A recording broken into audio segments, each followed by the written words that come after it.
drive business growth. The awards will be given to 9 SMEs across various sizes of business with one overall winner.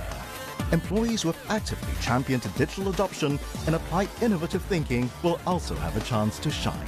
Share your success story now and inspire others to take the digital lead. Submission ends on 15 February 2019. Visit uobgroup.com/SME Lead for more information. Brought to you by UOB and USME.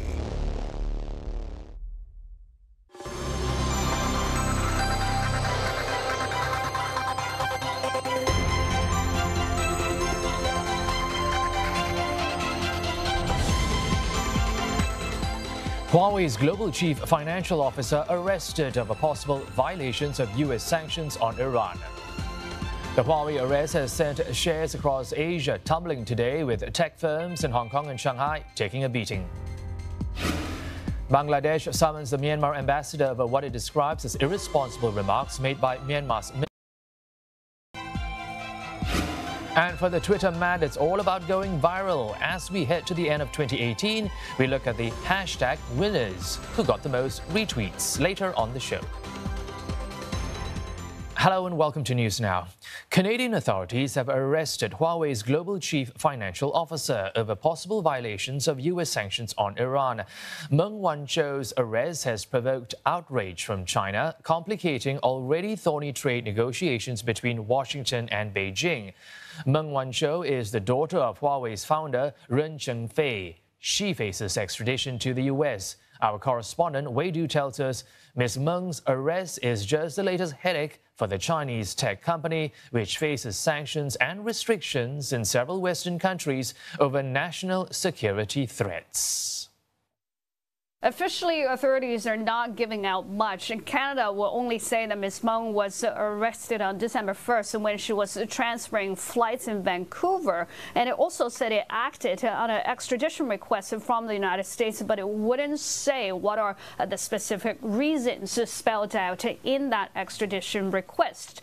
Huawei, the company, has confirmed Ms. Meng's arrest, but it also says it's not aware of any wrongdoing on her part or any specific charges she faces in the U.S. at this moment. But from ongoing press reports, we could piece together what exactly is the matter here. Essentially, the U.S. government says Huawei exported equipment to Iran that contained U.S.-made components, thus violating U.S. sanctions. That's the same charge against another Chinese tech firm, ZTE, earlier this year. And when the U.S., as a result, imposed sanctions on ZTE, essentially almost killed off that company. So going forward, this is going to be a very, very tough challenge for Huawei. It could essentially spell an existential crisis for the firm. And considering the timing of this event, remember December 1st, when Ms. Meng was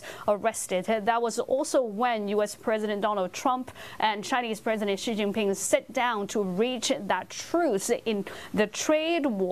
Then it becomes the question what this arrest would do to that declared truce. Right now, it certainly is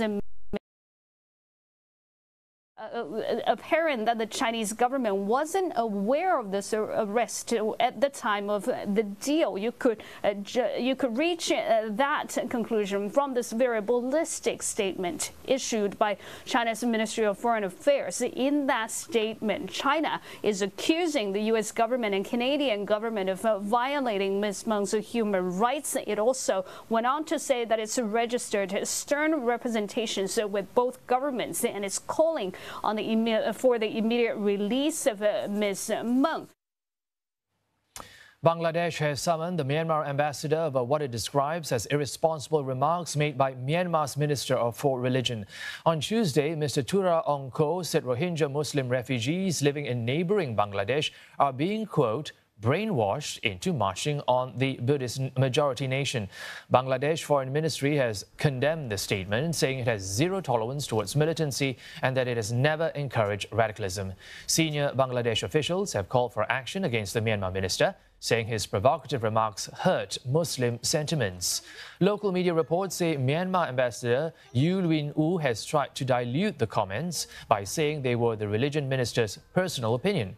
The religion minister's comments come about a month after repatriation plans failed.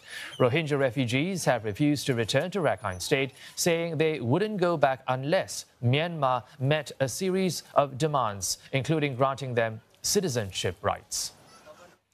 Indonesian President Joko Widodo says his country is ready to help resolve the Rohingya issue in Myanmar. That's according to a report by the Jakarta Post.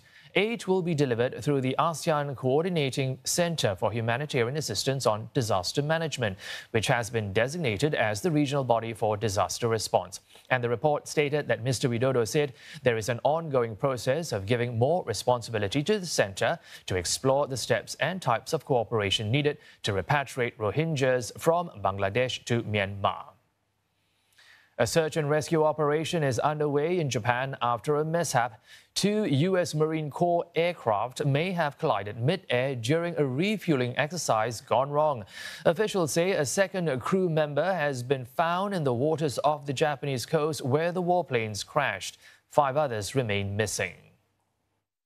もちろん事故が遺憾であるというふうには私どもも思っておりますが、まだ行方不明の乗員がいるということなので、まずは捜索救助に全力を挙げてまいりたいというふうに思っております。 The second person was found about 100 kilometers south of Shikoku Island in southwestern Japan. The crew's condition is unknown. Officials say it's unclear how the incident occurred, but no foul play is suspected. The aircraft took off from the airbase west of Hiroshima and were conducting scheduled training. 2 crew members were in the FA-18 fighter jet and 5 were in the KC-130 refueling aircraft. 1 crew member from the fighter jet was rescued in stable condition earlier. Indonesian soldiers have retrieved 16 bodies from a remote district in Papua province as they continue searching for rebels suspected of committing one of the worst attacks there in recent years. Guda district has been the center of a low-level independence insurgency for decades. The dead were believed to be working for a state-owned contractor that's been building bridges and roads as part of efforts to boost infrastructure. But the danger is not over. Police and military teams sent to the area have come under rebel gunfire. 1 soldier has already been killed and 2 others wounded. Over a dozen people have been evacuated from the area so far. Officials say at least 19 people were killed in Sunday's attack. 19 orang telah tewas, meninggal dunia, dibunuh secara keji oleh kelompok separatis bersenjata.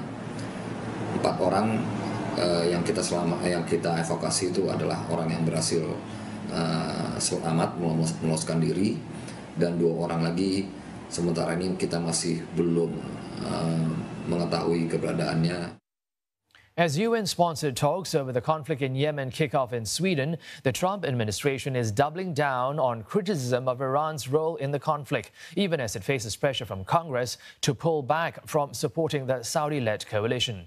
Iran-backed Houthi rebels in Yemen have been fighting government forces supported by a Saudi-led coalition since 2015. Last week, Washington accused Tehran of violating a UN ban on exporting arms by sending weapons to proxies in Yemen and other parts of the Middle East. Our Washington correspondent Giles Gibson reports. On display in Washington, missiles and small arms that the US government says were found in Yemen and Afghanistan, but first came from Iran. In March this year, Saudi Arabia shot down multiple missiles fired by Houthi militia in Yemen, including one aimed at Riyadh International Airport. The US Special Representative for Iran says that could have sparked a global firestorm. We are accumulating risk of a regional conflict if one of these missiles hits their intended target, which in Riyadh could have been an airplane from Europe or Southeast Asia. It also could have hit Terminal 1. And then I think the world's in a very different place. Visibility 10, few clouds at 19,000. The US has now stopped refueling operations like this training mission for Saudi coalition planes on bombing runs over Yemen, but is still selling arms to Riyadh. After nearly 4 years of fighting in Yemen, coalition bombs have reduced parts of the country to rubble, and hunger stalks millions of people. The Trump administration says it's helping the Saudi-led coalition to stop another regional power play by Iran in its tracks. They want to do in Yemen what they have already accomplished in Lebanon with Hezbollah. They want to become a power broker in the Gulf, and they are trying to overthrow the government in Bahrain. They are trying to get a big foothold right on Saudi's border. This will destabilize the Middle East even further than it already is. And so the Yemen conflict is not a localized conflict, it has international ramifications. But analysts in Washington say the Trump administration is overstating Iran's hold on Houthis. Iran's motivations for being involved in the Yemen conflict are multiple and complicated. I do believe that the administration is correct in saying that the Houthi movement is becoming a Hezbollah in Yemen. However, I do believe there's time with careful political engagement by the United States to weaken the hand of Iran in Yemen and prevent the Houthis from becoming a permanent Hezbollah-like entity. Thousands of